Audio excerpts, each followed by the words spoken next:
ইতিহাসের পাতা উল্টাতেই এমন কিছু জায়গার খোঁজ মেলে যা আমাদের এক পলকেই বহু বছর পিছনে নিয়ে যায়। আজ আমি ঘুরে দেখাবো এমন একটি রাজকীয় ও অভিজাত্য ঘেরা একটি জায়গা। ময়মনসিংহের বিখ্যাত শশী লজ, যা সবার কাছে শশী জমিদার বাড়ি নামে পরিচিত।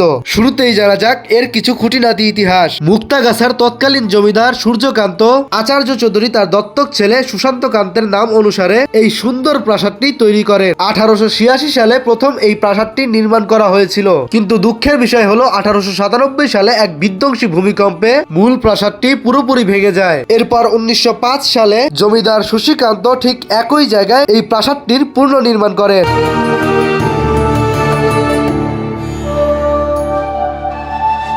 প্রাসাদটির মূল আকর্ষণ হলো এর চমৎকার কারুকাজ আর সামনের বাগানগুলো। লোক মুখে শোনা যায় এই প্রাসাদের ভিতর নাকি একটি গোপন সুড়ঙ্গ রয়েছে, যা নিয়ে নানা রকম রহস্যময় গল্প প্রচলিত আছে। লোকমুখে প্রচলিত এই কথাগুলো কতটুকু সত্য তা আজও জানা যায়নি,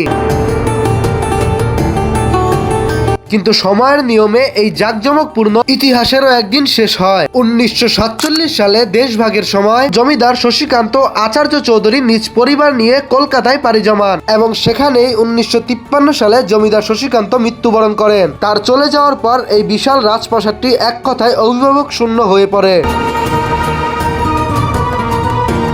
আজ সেই জমিদাররা নেই সেই রাজকীয় জৌলস। পড়ে আছে শুধু এই ইতিহাসের নির্বাচক সাক্ষী, যা আজ বাংলাদেশ সরকারের অধীনে একটি সুরক্ষিত জাদুঘর। এই ধরনের ঐতিহাসিক ভিডিওগুলো পেতে চ্যানেলটি সাবস্ক্রাইব অথবা ফলো করতে পারেন। আজকের এই ঐতিহাসিক ভিডিওটি এখানেই শেষ করছি। দেখা হচ্ছে নতুন কোনো ঐতিহাসিক ভিডিওতে।